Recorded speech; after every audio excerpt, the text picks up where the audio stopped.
Hello everyone. तो आप सभी कैसे हैं? सभी को हरे कृष्णा, राधे राधे। देखिए, हम सभी अपना रीट का जो प्रीवियस ईयर पेपर है उसको लेकर चल रहे थे। तो इसके पहले हमने आपको रीट के पेपर में प्रीवियस ईयर में आपको हमने 2021, ठीक है, और 2018 के कुछ क्वेश्चन कराए थे। तो आप सभी का डिमांड था कि मैम 2011 से लेकर चलिए, तो अब हम 2011 से लेकर चलेंगे। देखिए यहाँ पे है क्या, हमने इसलिए 2021 और 2018 का थोड़ा सा करा दिया ताकि आप देखिए कि नए पैटर्न में किस तरीके से आपको क्वेश्चन पूछा जा रहा है। अब हम आपको 2011 का प्रीवियस ईयर लेकर चलेंगे। 11-12 जैसे जिस तरीके से एग्जाम हुआ है वैसे लेके हम आपको 2021-22 तक लेकर चलेंगे, ठीक है। तो चलिए हम आज 2011 का देखते हैं। और आप सभी बच्चे देखिए, प्रीवियस ईयर करने से पहले हम आपको एक बात बता देना चाहते हैं। देखिए हाँ, जैसे हमारे जो सीटेड वाले बच्चे थे वो अगर डेली प्रैक्टिस सेट करते थे, इसमें हम आपको प्रीवियस ईयर खत्म करने के बाद प्रैक्टिस सेट भी कराएंगे। तो प्रैक्टिस सेट में जो बच्चे थे सीटेड वाले, आप सभी देखिएगा, या कुछ बच्चे हमारे सीटेड के बीच में होंगे, तो हम लोग करते थे कि 15 क्वेश्चन डेली हम लेकर चलते थे। और उसमें आप सभी एक पेन और कॉपी ले लिया करिए, उसमें नंबरिंग क्या करिए 1 से लेकर 15 तक। उसके बाद हम क्वेश्चन पढ़ते हैं, आप भी पढ़ा करिए, आप अपना उत्तर दे दिया करिए। जैसे हम क्वेश्चन नंबर 1 पढ़े, ए का उत्तर मान लीजिए आपने ए दे दिया, अब हमने उत्तर ए बता दिया तो आपका सही हुआ तो सही कर दीजिए, अगर हमने उत्तर बी बता दिया तो गलत हो गया तो यहाँ पर गलत कर दीजिए। लास्ट में काउंट करिए कि आपने 15 में से कितना नंबर गेन किया है, और प्लीज़ कमेंट बॉक्स में कमेंट करके ज़रूर बताएं, ठीक है। तो इस तरीके से आपको अपने अंदर कॉन्फिडेंस आएगा कि आप कितनी नंबर गेन कर पा रहे हैं। तो इस तरीके से हम आपको प्रैक्टिस सेट भी कराएंगे, तो उसमें भी आप करिएगा। चलिए हम स्टार्ट करते हैं। और ये जो आपका एग्जाम है वो 31/7/2011 को हुआ था। तो चलिए क्वेश्चन नंबर 1 से हम शुरू करते हैं। तो क्वेश्चन नंबर 1 में आपसे पूछा गया है, क्वेश्चन है कि खिलौना की आयु कहा जाता है। ऑप्शन ए है पूर्व बाल्यावस्था को, बी है उत्तर बाल्यावस्था को, सी है शैशवावस्था को, डी आपका है इनमें से सभी। देखिए यहाँ पर हम एक्सप्लेन भी करते चलेंगे ताकि इससे संबंधित अगर कोई भी क्वेश्चन यहाँ से आने वाला हो तो वो आप उसे कवर कर पाए, ठीक है। चलिए आइए हम उत्तर देख लेते हैं क्या होगा। इसका ऑप्शन नंबर जो ए है वो बिल्कुल सही होगा। अब इसके बारे में हम थोड़ा डिटेल भी देखेंगे, ठीक है। ऑप्शन नंबर ए पूर्व बाल्यावस्था। देखिए जो खिलौने की आयु हमारी होती है वो कौन सी होती है, हमारी पूर्व बाल्यावस्था। अब ये जो हमारी पूर्व बाल्यावस्था है वो कब से कब मानी जाती है, हम इसको देखेंगे। तो देखिए जो पूर्व बाल्यावस्था हमारी है वो 3 से लेकर 6 साल तक मानी जाती है, ठीक है। 3 से 6 वर्ष को मानी जाती है। 3 से 6 वर्ष हमारा क्या माना जाता है, पूर्व बाल्यावस्था। और ये हमारा क्या होता है, खिलौने की आयु, इसको याद रखिएगा, ठीक है। इस अब यहाँ पर क्वेश्चन पूछ सकता है कि इस आयु वर्ग को, या मतलब 3 से 6 वर्ष की आयु वर्ग को हम क्या कहते हैं। तो 3 से 6 वर्ष के आयु वर्ग को हम खिलौने की आयु कहते हैं। देखिए इसी क्वेश्चन को घुमाकर पूछ सकता है, ठीक है। तो आपको ध्यान देना है कि पूर्व बाल्यावस्था जो हमारा कितने से कितने साल तक है, खिलौने की आयु को हम क्या कहेंगे, इस तरीके से आपको याद रखना है। देखिए इसे हम क्यों कहते हैं खिलौने की आयु, क्योंकि होता क्या है यहाँ पर कि इस अवस्था में क्या होता है कि बालक अपने खिलौने के साथ ही अपना मन क्या करता है, बहलाता है। और देखिए अब थोड़ा सा देखेंगे एक मनोवैज्ञानिक के हिसाब से, तो इनका क्या कहना है। ये है आपके स्टैनले हॉल। इनका कहना है कि बच्चे के खेल उन कार्यों को पुनरावृत्ति है जो सृष्टि के प्रारंभ से उनके पूर्वज करते आ रहे हैं। जैसे कोई भी बच्चा हो, अगर हम ही बच्चा है तो अगर हमारे जैसे पूर्वज हैं वो देखिए सीडीपी पढ़ते आ रहे हैं, तो हम भी सीडीपी पढ़ते आ रहे हैं, ठीक है। क्योंकि हमारी थिंकिंग हो गई है कि हम सीडीपी पढ़ेंगे, इस तरीके का सीटेट का एग्जाम देंगे, तो हम क्या करेंगे, आगे क्या करेंगे, सुपर टेट का एग्जाम दे पाएंगे। तो हमारे पूर्वज जो करते आ रहे हैं उसी की हम पुनरावृत्ति करते हैं, ठीक है। तो चलिए आगे देखते हैं। जैसे हमारे पापा, हमारी मम्मी पढ़ी होंगी सीटेट, तो वो हमारे पूर्वज हो गए, उसके बाद हम पढ़ रहे हैं, ठीक है। आगे चलिए देखते हैं क्वेश्चन नंबर 2 को। चीज़ों को बस ध्यान से सुनिएगा, ध्यान से देखिएगा, क्योंकि जो मैं एक्सप्लेन करती हूँ उसमें से भी आपको क्वेश्चन आ सकता है। जरूरी नहीं कि जो प्रीवियस ईयर का क्वेश्चन है वही आपको पूछे, ठीक है। वही क्वेश्चन पूछ के आपको इधर उधर कर सकता है। इस बार आपको खिलौने की आयु पूछा है, तो इस बार खिलौने की आयु का जो वर्ष है वो पूछ सकता है। आगे चलते हैं। क्वेश्चन है कि निम्न से कौन सी पूर्व बाल्यावस्था की विशेषता नहीं है। देखिए नहीं को आप ज़्यादा ध्यान दिया करिए, ऐसे क्वेश्चन बहुत फंसाने वाले होते हैं। ऑप्शन ए है दल समूह में रहने की अवस्था, बी है अनुकरण करने की अवस्था, सी है प्रश्न करने की अवस्था, डी है खेलने की अवस्था। तो पूर्व बाल्यावस्था की विशेषता नहीं है। पूर्व बाल्यावस्था आपका कितने से कितने साल तक था? 3 से 6 साल तक था, ये याद रखिएगा। अब जो 3 से 6 साल का बच्चा होता है वो उसकी विशेषता क्या नहीं रहेगी? क्या बच्चा 3 से 6 साल का जो बच्चा है वो समूह में रहने की अवस्था होगा? देखिए बिल्कुल नहीं होगा। वो अनुकरण तो करेगा, प्रश्न करने की अवस्था भी कर सकता है, खेलने की अवस्था भी कर सकता है। तो यहाँ पर जो समूह में रहने की अवस्था है वो बिल्कुल नहीं करेगा। तो आइए हम देख लेते हैं जो हमारा पूर्व बाल्यावस्था होता है, हमने अभी आपको बताया 3 से 6 वर्ष होता है। अब यहाँ पर होता क्या है, बच्चा अगर 3 से 6 साल का बच्चा है, आप देखते होंगे तो वो अनुकरण करेगा, मतलब आप जो भी चीज़ें करेंगे आपको देखकर सीखेगा। अनुकरण करना का मतलब नकल करना होता है। दूसरा है कि उसके अंदर जो जिज्ञासा होगी, बहुत सी सारी चीज़ों को जानने की प्रवृत्ति होती है और वो आपसे प्रश्न पूछता रहता है कि ये क्या है, इससे क्या होता है, ये कैसे करता है। तो वो हमेशा आप देखते होंगे अगर आपके घर पे 3 से 6 वर्ष का बच्चा होगा तो इस तरीके से आपको अजीब अजीब से क्वेश्चन पूछता होगा। अगर आप कोई काम करते होंगे उस पर आपसे 10 क्वेश्चन पूछता है वो, ठीक है। अगला है कि खेलने की प्रवृत्ति, उनके अंदर खेलने की प्रवृत्ति ज़्यादा होती है, ठीक है। वो इसलिए उनको क्या कहते हैं, खिलौने की आयु, क्योंकि वो ज़्यादातर खिलौने में इधर उधर करते हैं। गुड़िया से खेलेंगे, लड़की है तो लड़का है तो बॉल से खेलेगा, मतलब वो ज़्यादातर वो अपने खिलौनों में ही व्यस्त रहते हैं, किसी से दुनियादारी से कोई मतलब नहीं है, ठीक है। चौथा है कि शारीरिक विकास में तीव्रता होती है। जब 3 से 6 साल तक का बच्चा होता है तो जो उसकी शारीरिक गति होती है वो ज़्यादा तीव्र होती है। आगे क्या है, पांचवा है कि स्वप्रेम की भावना होती है, उसमें अपने अंदर मतलब वो खुद से प्यार करता है, ठीक है, जिसे हम क्या कहते हैं, नर्सोसिज्म। क्वेश्चन पूछ सकता है कि स्वप्रेम की भावना को हम क्या कहते हैं, तो नर्सोसिज्म कहते हैं। और ये क्या होता है, अत्यंत प्रबल होता है, मतलब ये ज़्यादातर उनके अंदर होता है जो 3 से 6 साल के बच्चे होते हैं। अगर जैसे स्वप्रेम की मतलब हम एक तरीके से आपको बता दें कि यहाँ पर होता क्या है कि जो बच्चा होता है अगर उसे आप थोड़ा सा भी चोट लग गया या कुछ भी तो उसको लगेगा कि मेरे हाथ में इतने ज़्यादा चोट लग गई, मतलब उसको आप कोई भी क्षति मत पहुंचाइए। वो अपने आप को बहुत सेफ रखना चाहता है और वो अपने आप से बहुत प्यार करता है। आगे है कि संवेगों का प्रदर्शन। सातवां है कि मूल प्रवृत्ति पर आधारित काम करना आदि, ठीक है। तो ये दल समूह में रहने की अवस्था पूर्व बाल्यावस्था में नहीं होती है, बल्कि ये कब होती है, बाल्यावस्था में, जब बच्चा कहाँ जाता है, बाल्यावस्था में। लेकिन यहाँ पर देखिए जो आयोग था उन्होंने गलत इसका उत्तर माना है, उन्होंने डी माना है, ठीक है। डी में आपका क्या था, डी में है कि खेलने की अवस्था, तो ये तो सही है भाई, 3 से 6 वर्ष का बच्चा को खेलने की अवस्था ही है। तो आयोग को भी हमको लगता है जो नहीं क्वेश्चन है उसको उन्होंने ध्यान नहीं दिया है। आगे चलते हैं अगले क्वेश्चन पर, हम क्वेश्चन नंबर 3 पर।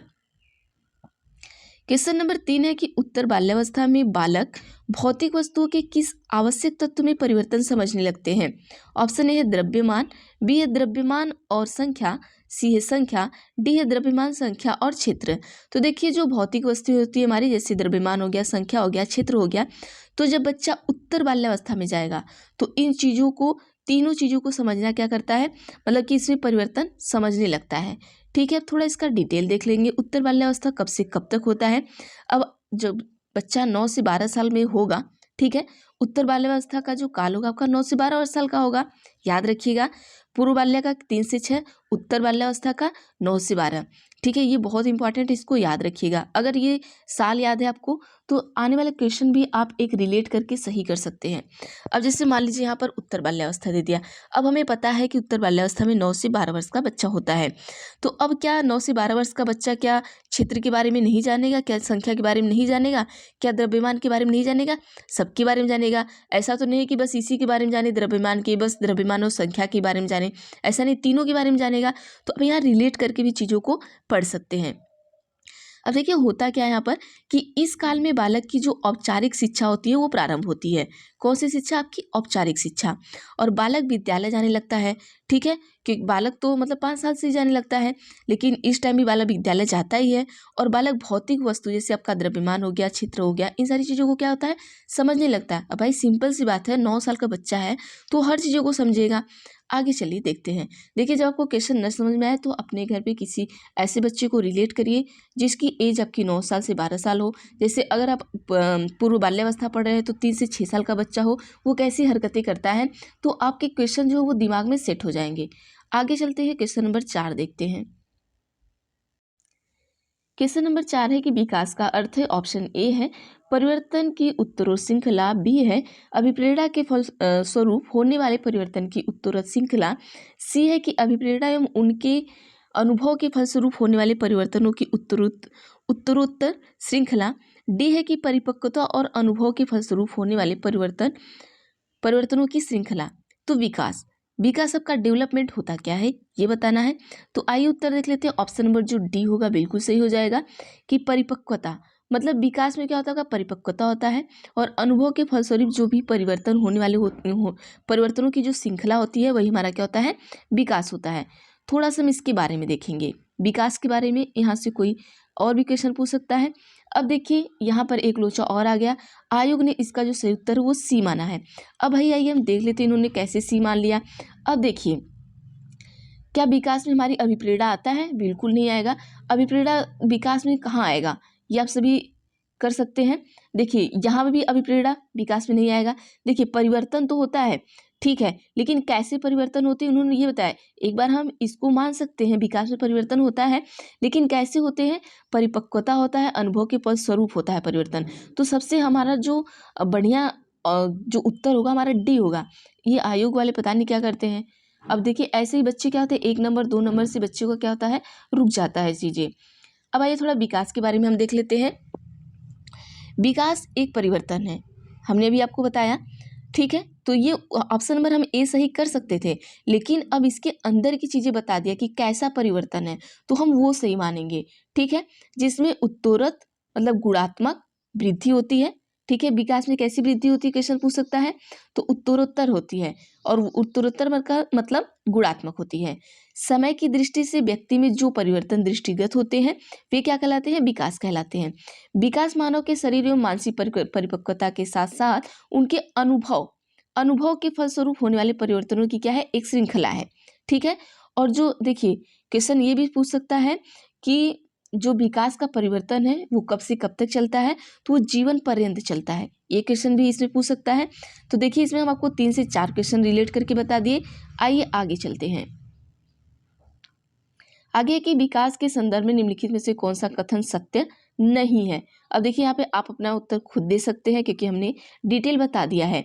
ऑप्शन ए है कि विकास के प्रत्येक अवस्था के अपने खतरे हैं, बी है विकास उकसाने बढ़ावा देने से नहीं होता, सी है कि विकास सांस्कृतिक परिवर्तन से प्रभावित होता है, डी है कि विकास की प्रत्येक अवस्था की अपनी विशेषता होती है।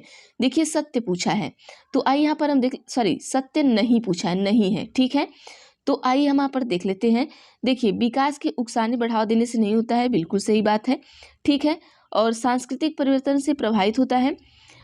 अब यहाँ पर देख लेते हैं एक बार, जो उत्तर है सत्य नहीं है। एक सेकेंड देखिए यहाँ भी आपको ना, एक सेकेंड यहाँ देख लीजिएगा, ये उकसाने मतलब ये उकसाना उस टाइप का उकसाना नहीं, ये बढ़ावा देना है, ठीक है। तो यहाँ पर ये सही ये जो है यही सही होगा क्योंकि इससे होता है, ठीक है। ऑप्शन नंबर जो बी है वो आपका आंसर होगा। बाकी प्रत्येक अवस्था के अपने खतरे होते हैं, ये बिल्कुल सही बात है। और सांस्कृतिक परिवर्तन से प्रभावित होता है हमारा विकास, ये भी सही बात है। और प्रत्येक अवस्था की अपनी विशेषता होती है, ये भी सही बात है, ठीक है। लेकिन तो ये यहाँ पर उकसाने और बढ़ावा देने से भी विकास होता है, लेकिन यहाँ पर नहीं होता इन्होंने दिया है, तो मतलब ये गलत बात है। तो ऑप्शन नंबर जो बी है वो बिल्कुल सही कर लीजिएगा, ठीक है। आइए अगले क्वेश्चन पर चलते हैं। क्वेश्चन नंबर 5 के बाद क्वेश्चन नंबर 6 पर चलते हैं। देखिए यहाँ पर तो हमने आपको बता दिया, तो एक्सप्लेन करने की कोई मतलब नहीं है। आइए क्वेश्चन नंबर 6 है कि निम्नलिखित में से कौन सा विकासात्मक कार्य उत्तर बाल्यावस्था के लिए उपयुक्त नहीं है। अब देखिए उत्तर बाल्यावस्था, अब उत्तर बाल्यावस्था हमने आपको बता दिया कब से कब होता है, आप कमेंट बॉक्स में कमेंट करके बताइए प्लीज। ऑप्शन ए है कि सामान्य खेलों के लिए आवश्यक शारीरिक कुशलताएं सीखना, बी है पुरुषोचित व स्त्रियोचित सामाजिक भूमिकाओं को प्राप्त करना, सी है व्यक्ति आत्मनिर्भरता प्राप्त करना, डी है अपने हम उम्र बालकों के साथ रहना सीखना। तो नहीं है, ठीक है। उत्तर जो बाल्यावस्था है तो उसके लिए उपयुक्त नहीं है, तो क्या नहीं उपयुक्त है ये आपको बताना है। तो चलिए यहाँ पर उत्तर हम देख लेते हैं। यहाँ पर उत्तर बाल्यावस्था 9 से 12 साल तक होता है, हमने आपको अभी बताया। तो 9 से 12 वर्ष का जो बच्चा है वो पुरुषोचित या स्त्रियोचित सामाजिक भूमिका को प्राप्त नहीं कर पाता है। तो ऑप्शन नंबर जो बी है वो बिल्कुल सही हो जाएगा कि ये उपयुक्त नहीं है, ठीक है, इसके लिए। तो आइए अगला क्वेश्चन चलते हैं हम। यहाँ पर देख लेते हैं थोड़ा सा, जो पुरुषोचित या स्त्रीचित जो सामाजिक भूमिका होती है वो बच्चा कब प्राप्त करता है, जब वो किशोरावस्था में जाता है। ये याद रखिएगा, ये भी क्वेश्चन पूछ सकता है। तो यहाँ पर किशोरावस्था दे सकता है, तो उसको सही कर लीजिएगा, ठीक है। जैसे क्वेश्चन में आपको पूछ सकता है कि जो बच्चा है वो पुरुषोचित या स्त्रीचित की जो सामाजिक भूमिका है वो कब ग्रहण करता है या कब प्राप्त कर लेता है। तो किशोरावस्था में धीरे धीरे ग्रहण करता है और वो प्रौढ़ावस्था तक पूर्णतः प्राप्त कर लेता है। तो एक क्वेश्चन बन सकता है कि वो कब ग्रहण करना स्टार्ट कर देता है। तो किशोरावस्था में ग्रहण करना स्टार्ट कर देगा और वह पूरी तरीके से पूर्णतः उस पर प्राप्ति कब पालेगा, प्रौढ़ावस्था में। तो ये 2 चीजें याद रखिएगा, यहाँ से क्वेश्चन बन सकते हैं आपके। आगे चलते हैं क्वेश्चन नंबर 7 पर हम। क्वेश्चन नंबर 7 आपका है कि सामान्य परिपक्व से पहले प्रशिक्षित करना प्रायः ऑप्शन ए है सामान्य कौशल के निष्पादन के संदर्भ में बहुत लाभकारी होता है, बी है कि कुल मिलाकर हानिकारक होता है, सी है कि दीर्घकालिक दृष्टि से लाभकारी होता है, डी आपका है कि लाभकारी हो या हानिकारक यह इस पर निर्भर करता है कि प्रशिक्षण के किस प्रकार की विधि का प्रयोग किया गया है। तो देखिए, समान परिपक्वन से पहले प्रशिक्षित करना, तो देखिए जो बच्चा समान परिपक्व नहीं हुआ है उसके पहले उसको अगर हम प्रशिक्षित कर रहे हैं तो क्या होगा। तो आइए हम यहाँ पर उत्तर देख लेते हैं। ऑप्शन नंबर जो डी होगा वो बिल्कुल सही हो जाएगा। देखिए, यहाँ पर लाभकारी भी हो सकता है या हानिकारक भी हो सकता है, और ये निर्भर किस पे करता है कि आप प्रशिक्षण बच्चे को किस प्रकार की विधि से सिखा रहे हैं, ठीक है। जैसे मान लीजिए बच्चा परिपक्व नहीं, बच्चा जैसे कि हम कहते हैं बच्चे का जो एडमिशन है आजकल तो 3 साल पर ही हो रहा है और बच्चा 2 साल है। अब आजकल लोग क्या करते हैं, घर पे बच्चे को क्या करते हैं, चीज़ें सिखाना मतलब प्रशिक्षण देना स्टार्ट कर देते हैं कि ये काऊ है और ये आपका फिश है, ये आपका लायन है। तो उस पे आपको आधारित करता है कि बच्चे को आप किस तरीके से सिखा रहे हैं, किस तरीके से प्रशिक्षण दे रहे हैं। अगर आप सही तरीके से सिखा रहे हैं तो लाभकारी होगा, अगर गलत तरीके से सिखा रहे हैं तो हानिकारक होगा। तो हम इस पे ये नहीं कह सकते कि नहीं लाभकारी ही होगा, हानिकारक ही होगा। तो ऑप्शन नंबर डी करेंगे कि ये दोनों हो सकता है आपका। बाकी वो निर्भर किस पे करेगा कि आप किस तरीके से सिखा रहे हैं उसको, ठीक है। 7वां के बाद 8वें पर चलते हैं। क्वेश्चन आपका है कि 5 वर्ष का राजू अपनी खिड़की के बाहर तूफान को देखता है, बिजली चमकती है और कड़कने की आवाज आती है। राजू शोर सुनकर उछलता है, बार बार यह घटना होती है। फिर कुछ देर शांति के पश्चात बिजली कड़कती है। राजू बिजली की गर्जना सुनकर उछलता है। राजू का उछलना सीखने के किस सिद्धांत का उदाहरण है, ठीक है। तो ऑप्शन ए है शास्त्रीय अनुबंधन का, बी है क्रिया प्रसूत अनुबंधन, सी है प्रयत्न एवं भूल का, डी है इनमें से कोई नहीं। तो ये आपका हो जाएगा ऑप्शन नंबर ए बिल्कुल सही हो जाएगा। शास्त्रीय अनुबंधन यहाँ हो रहा है। अब हम देखेंगे शास्त्रीय अनुबंधन हो कैसे रहा है, ठीक है। आइए हम थोड़ा सा यहाँ पर देख लेते हैं। देखिए,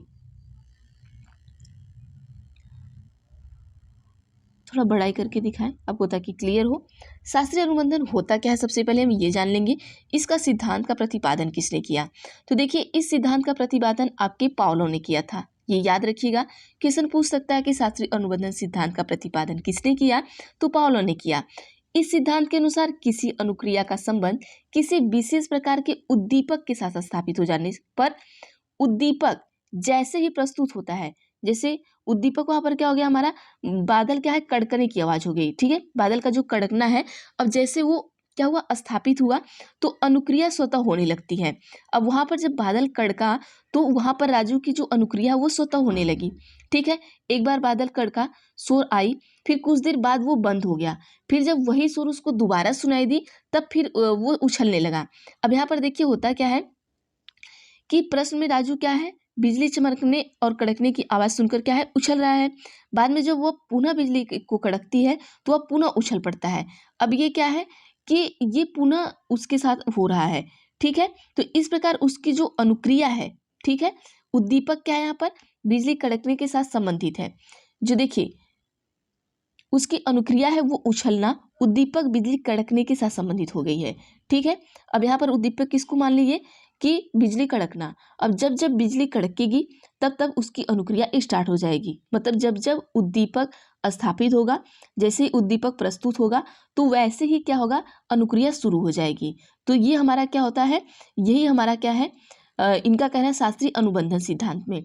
तो कोई भी क्वेश्चन इस तरीके से दे दे तो आप समझ जाइएगा कि शास्त्रीय अनुबंधन का सिद्धांत है। मतलब कि अगर कोई क्रिया हो रही है, ठीक है, अगर कोई चीज़ें मतलब मान लीजिए कि अगर हम आपको थप्पड़ मार रहे हैं एक बार, अब इसको ध्यान से देखिएगा, थप्पड़ मारना हमारा उद्दीपक हो गया। अब हम आप वहाँ पर अनुक्रिया क्या कर रहे हैं, रो रहे हैं, ठीक है, एक एग्जाम्पल समझ लीजिएगा। अब जब हम दूसरी बार भी आपको थप्पड़ मारेंगे तब भी आप वही अनुक्रिया करेंगे, रोने वाला, ठीक है। आप इस तरीके से समझ लीजिएगा कि अब यहाँ पर उद्दीपक हमारा थप्पड़ मारना हो गया, अनुक्रिया हमारा रोना हो गया। यही शास्त्रीय अनुबंधन का सिद्धांत है। तो इसको ध्यान से माइंड में सेट कर लीजिएगा कि क्वेश्चन देखिए, शास्त्रीय अनुबंधन तो यही दे सकता है, लेकिन यहाँ पर जैसे राजू का ये बिजली कड़कना है तो यहाँ पर कोई और चीज़ें करके क्वेश्चन आपको दे सकता है। तो बस ये याद रखिएगा कि उद्दीपक हमारा क्या है और अनुक्रिया हमारा क्या है, ठीक है। देखिए थोड़ा टाइम टेकन वीडियो हो जाएगा, लेकिन हम चाहते हैं कि जो भी क्वेश्चन हम आपको पढ़ाएं वो ठोस पढ़ाएं, ताकि आने वाला जो क्वेश्चन हो उसमें आप अच्छी तरीके से कर पाएं। आगे चलते हैं। क्वेश्चन नंबर 9 है कि सकारात्मक दंड का निम्न में से कौन सा उदाहरण है। ठीक है, एक नकारात्मक होता है, एक सकारात्मक होता है। तो बच्चे को दंड देना अपराध है, लेकिन कुछ ऐसे दंड होते हैं जो सकारात्मक होते हैं, जिससे बच्चे सीखते हैं। तो मित्रों के द्वारा उपहास, क्या ये सकारात्मक हो सकता है? बिल्कुल नहीं। मित्रों के साथ समय बर्बाद करना, ये हो सकता है।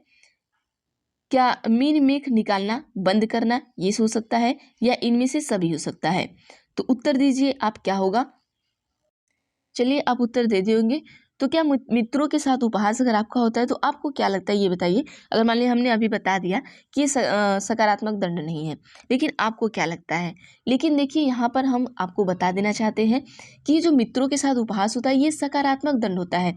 देखिए यहाँ पर ना बच्चे को मारना पीटना पड़ता है, ना डांटना पड़ता है, तो ये निगेटिव में नहीं जाता है।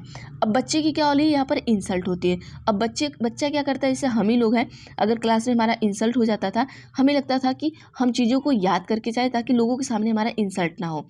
तो बच्चे को ये एक सकारात्मक दंड आप दे सकते हैं कि मित्रों के द्वारा उसका उपहास अगर हम करवाएं कि तुमको ये नहीं आता, तुमको ये, पूरी तरीके से सकारात्मक हम नहीं मान सकते हैं, सीटेट तो हमारा नहीं मानता, लेकिन एक तरीके से हम यहाँ पर देख सकते हैं, ठीक है। क्योंकि समय बर्बाद करना ये नकारात्मक चला जाएगा, मीन मेख निकालना बंद करना ये भी, और ये भी गलत है। तो अगर मित्र के साथ उसका उपहास कर रहे हैं तो थोड़ा सकारात्मक में जाएगा। क्यों जाएगा? क्योंकि अगर उपहास होता है तो बच्चा वहाँ पे सोचेगा दूसरे दिन कि आज हम चीज़ों को पढ़ के जाएंगे ताकि कल ये चीज़ें हमारे साथ ना हो। अगर वहीं पे हम बच्चे को मारते पीटते हैं तो बच्चे के अंदर डर पैदा हो जाता है। अगर बच्चा कोई चीज़ें सीख के भी आया तो वो हमारे सामने एक्सप्लेन नहीं कर पाता है। अगर हम उपहास करवा देते हैं तो वो आसानी से एक्सप्लेन कर सकता है, ठीक है। चलिए आगे देखते हैं अगले क्वेश्चन पर। क्वेश्चन नंबर 10 है कि निम्न से कौन सा कथन अभिप्रेरणा एक प्रक्रिया के संदर्भ में उपयुक्त नहीं है। ऑप्शन ए है कि यह व्यक्ति को लक्ष्य की ओर ले जाता है, अभिप्रेरणा उपयुक्त नहीं है, तो लक्ष्य की ओर तो ले ही जाएगा। दूसरा है कि यह व्यक्ति की शारीरिक आवश्यकता की संतुष्टि करता है। सी है कि यह मनोवैज्ञानिक आकांक्षा को प्राप्त करने में सहायता करता है। डी है कि यह व्यक्ति को अप्रिय स्थिति से दूर रखता है। अब उत्तर दीजिए, उसके बाद हम उत्तर बताएंगे। तो आइए हम इसका उत्तर देख लेते हैं। जो अभिप्रेरणा होता है, ऑप्शन नंबर डी को सही कर लीजिएगा, ये उपयुक्त नहीं होगा, ठीक है। बाकी लक्ष्य की ओर ले जाएगा, शारीरिक आवश्यकता की संतुष्टि करेगा और मनोवैज्ञानिक आकांक्षा को प्राप्त करने में सहायता भी करेगा, लेकिन ये अप्रिय स्थिति से दूर नहीं रखेगा बिल्कुल भी, ठीक है। तो चलिए यहाँ पर हम देख लेते हैं अभिप्रेरणा व्यक्ति को, देखिए यहाँ पर किस तरीके से कर रहा है, लक्ष्य की ओर ले जा रहा है, शारीरिक आवश्यकता की संतुष्टि कर रहा है, आकांक्षाओं की प्राप्ति कर रहा है, और कभी कभी अप्रेरणा व्यक्ति को अप्रिय स्थिति में भी ले जाती है, ठीक है। जरूरी नहीं है कि जो अभिप्रेरणा है हमें अप्रिय स्थिति में न ले जाए। अगर हम गलत चीज़ों के लिए अभिप्रेरणा पे अंदर क्या कर लिए हैं, सोच लिए या अभिप्रेरणा पाल लिए हैं गलत चीज़ के लिए, तो हमें अप्रिय स्थिति में ले जा सकती है, ठीक है, जहाँ उसकी महत्वाकांक्षा तो पूर्ण हो सकती है, परंतु परिस्थिति व वातावरण के व्यक्ति के अनुकूल नहीं रहते। जैसे मान लीजिए कि हम किसी व्यक्ति को लेके बहुत सीरियस हो गए हैं, अब हमारी अभिप्रेरणा है, ठीक है। आप एक तरीके से मान लीजिए कि आपकी अभिप्रेरणा है कि इस व्यक्ति को हमें जॉब दिलाना है, ये चीज़ें समझ लीजिए। आपने ये अपने अंदर अभिप्रेरणा कर लिया है, एक व्यक्ति है और वो पढ़ने लिखने में बिल्कुल कमज़ोर है, आपने अपने अंदर एक अभिप्रेरणा जगा लिया है कि इसको हम किसी भी तरीके से जॉब दिला के रहेंगे, ठीक है। अब यहाँ पर क्या है, अगर व्यक्ति को जॉब नहीं मिला, ठीक है, तो यहाँ पर होता क्या है कि जैसे उसकी महत्वाकांक्षाएं तो पूर्ण हो जाती है। जैसे मान लीजिए कि इस तरीके से नहीं बता सकते, आपको दूसरा तरीका बताते हैं, देखिएगा, इसको हटा दीजिए। देखिए, जैसे आपके अंदर किसी व्यक्ति से शादी करने की अभिप्रेरणा है, ठीक है, देखिए वो आपको अप्रिय स्थिति में कैसे ले आती है। ध्यान से देखिएगा, आपके अंदर किसी व्यक्ति से शादी करने की अभिप्रेरणा है, आपने शादी कर ली, ठीक है, वहाँ पर आपकी महत्वाकांक्षा भी पूर्ण हो गई, लेकिन परिस्थिति और वातावरण व्यक्ति के अनुकूल नहीं रहते। अब शादी करने के बाद किसी का मुंह फूला है, तो कोई अलग से ही अपना रिएक्शन दे रहा है, तो वो जो आपकी परिस्थितियां हैं वो सही नहीं रहेंगी, जो वहाँ का वातावरण मतलब वहाँ का माहौल है वो भी सही नहीं रहेगा, तो कभी कभी आपको अप्रिय भी बना देता है। तो ये चीज़ याद रखिएगा। देखिए, ये सिर्फ एग्जाम्पल है, आप इसको बहुत ज़्यादा वो मत लेके जाइएगा, ठीक है। तो ये कभी कभी हमें अप्रिय भी बना सकता है अभिप्रेरणा आपका। हमेशा जरूरी नहीं कि हमारा अभिप्रेरणा हमें प्रिय ही चीज़ें दे, ठीक है। चलिए आगे चलते हैं। क्वेश्चन है कि किसी उद्दीपन के निरंतर दिए जाने से व्यवहार में होने वाला अस्थायी परिवर्तन क्या कहलाता है।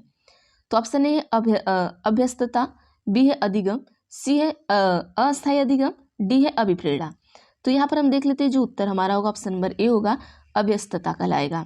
देखिए, जैसे उद्दीपन है जब निरंतर दिया जाएगा, जब निरंतर देते हैं तो वो अस्थायी परिवर्तन क्या कहलाएगा, हमारा अभ्यस्तता कहलाता है।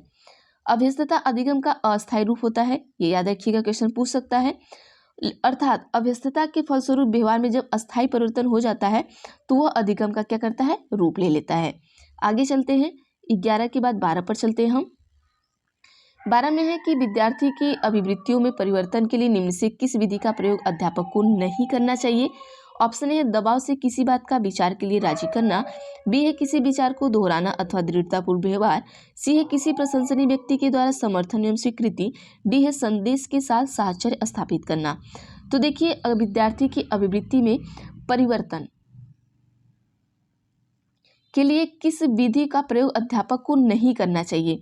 तो अगर आप एक अध्यापक हैं, तो अगर बच्चे की अभिवृत्ति में परिवर्तन लाना है तो आपको क्या नहीं करना है, तो आप बच्चे पर दबाव नहीं डालेंगे। ऑप्शन नंबर ए बिल्कुल सही जाएगा, मतलब किसी भी बात के विचार के लिए उसे दबाव डाल के आप राजी नहीं करेंगे, ठीक है। अगर बच्चा उस चीज़ के लिए राजी नहीं है तो आप ज़बरदस्ती नहीं करेंगे कि नहीं, आपको ये चीज़ें करनी ही होंगी, ठीक है। चलिए अगले क्वेश्चन पर चलते हैं।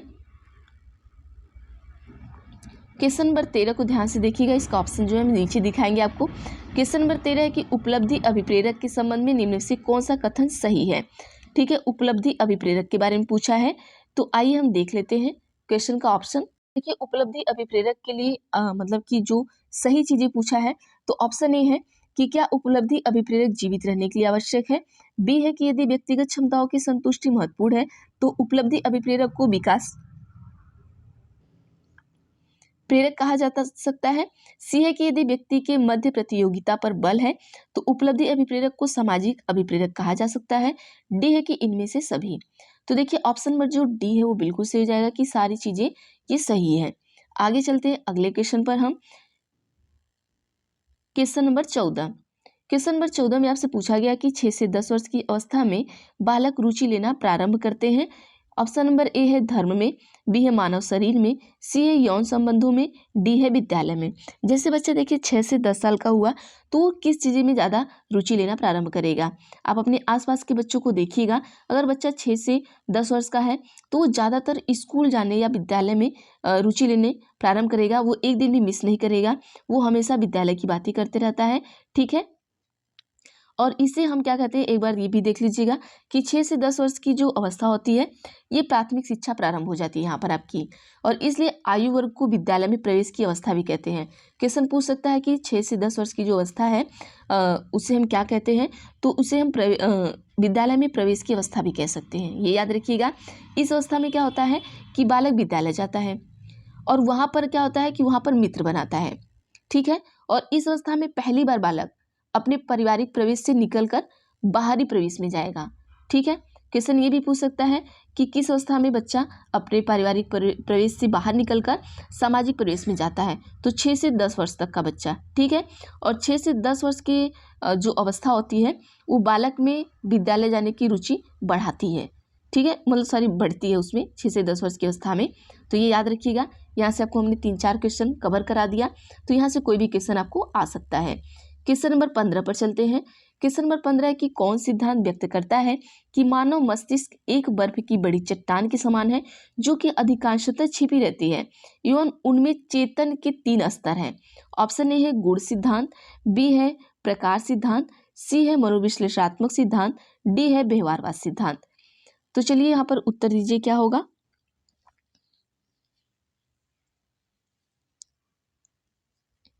तो चलिए पर हम उत्तर देख लेते हैं। जो उत्तर होगा हमारा ऑप्शन नंबर सी होगा कि इसे हम मनोविश्लेषणात्मक सिद्धांत कहेंगे। देखिए कौन सा सिद्धांत व्यक्त करता है कि मानव मस्तिष्क एक बर्फ की बड़ी चट्टान के समान है। तो यहाँ पर उसमें चेतन के 3 स्तर है। यहाँ पर एक बार इसका डिटेल हम नीचे देख लेते हैं ताकि आपको थोड़ा अच्छे से पता चले। देखिए सबसे पहले हम ये जानेंगे कि मनोविश्लेषणात्मक सिद्धांत में मानव के मस्तिष्क के द्वारा उत्पन्न व्यवहार का क्या किया जाता है, आकलन किया जाता है, ठीक है। इस सिद्धांत को किसने दिया? इस सिद्धांत को आपको सिगमंड फ्रायड ने दिया। क्वेश्चन ये भी पूछ सकता है कि मनोविश्लेषणात्मक सिद्धांत को प्रतिपादित किसने किया, तो आप उत्तर दे सकते हैं सिगमंड फ्रायड। एक क्वेश्चन यहाँ बन गया। सॉरी, दूसरा क्वेश्चन आपका क्या बन सकता है? देखिए यहाँ पर और क्या है कि फ्रायड चेतन की अपेक्षा अचेतन को सर्वाधिक महत्व देते हैं। दूसरा क्वेश्चन बन सकता है कि सिगमंड फ्रायड जो है वो किसकी चेतन की अपेक्षा अचेतन को अधिक महत्व देते हैं या अचेतन की अपेक्षा चेतन को अधिक महत्व देते हैं। तो यहाँ देखिए ऐसे ही फंसा क्वेश्चन पूछेगा तो आपको लिखना है कि चेतन की अपेक्षा अचेतन को।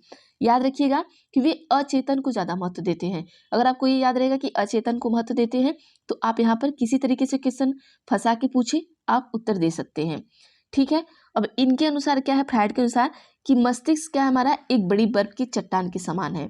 जो आपका खोपड़ी है, ठीक है, मस्तिष्क को खोपड़ी न बोलते हैं, तो वो आप एक बड़ी बर्फ के चट्टान के समान है जो अधिकांशतः छिपी रहती है। जो आपका छिपा हुआ है, तो आप सभी को पता है कि आपकी खोपड़ियाँ छिपी है और उसमें चेतन के 3 स्तर होते हैं। तो इसमें आपके देखिए छुपी है लेकिन इसमें 3 स्तर भी हैं, ये याद रखिएगा चेतन के। इन्होंने तो अचेतन को सबसे ज़्यादा महत्व दिया लेकिन इन्होंने चेतन के भी 3 स्तर बताए इसमें कि इसमें 3 स्तर होते हैं। पहला चेतन, दूसरा अर्धचेतन, तीसरा अचेतन, ठीक है। चेतन के, ठीक है, चेतन के क्या है 3 आपके स्तर है, कौन कौन, चेतन, अर्धचेतन, अचेतन। तो इसे याद रखिएगा, ये भी पूछ सकता है क्वेश्चन। Question number 16। तो अब हम ये सोच रहे थे कि 15 तक रहने देते हैं क्योंकि वीडियो बहुत बड़ी हो जाएगी। फिर क्वेश्चन नंबर 16 को 16 से लेकर 30 तक आपको हम नेक्स्ट वीडियो में करा देंगे, ठीक है। और भी जो चीज़ें रहेंगी उसको भी हम कराते चलेंगे।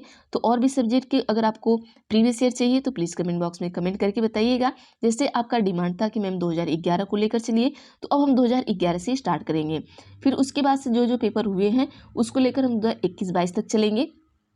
हमने आपको 2021 और 18 का इस तरीके से पेपर इसलिए पढ़ा दिया ताकि आपको आइडिया रहे कि अभी नए सत्र में किस टाइप के क्वेश्चन पूछे जा रहे हैं, ठीक है। तो चलिए आज के लिए इतना ही करते हैं, बाकी हम देखेंगे नेक्स्ट वीडियो में। अगर वीडियो अच्छी लगती है तो प्लीज़ वीडियो को लाइक कर दीजिएगा, चैनल को सब्सक्राइब कर दीजिएगा और बेल आइकन पर क्लिक कर लीजिएगा ताकि मैं जो भी वीडियो बनाऊँ आप तक ज़रूर पहुँचे। तो थैंक यू एवरीवन, मिलते हैं हम नेक्स्ट वीडियो में।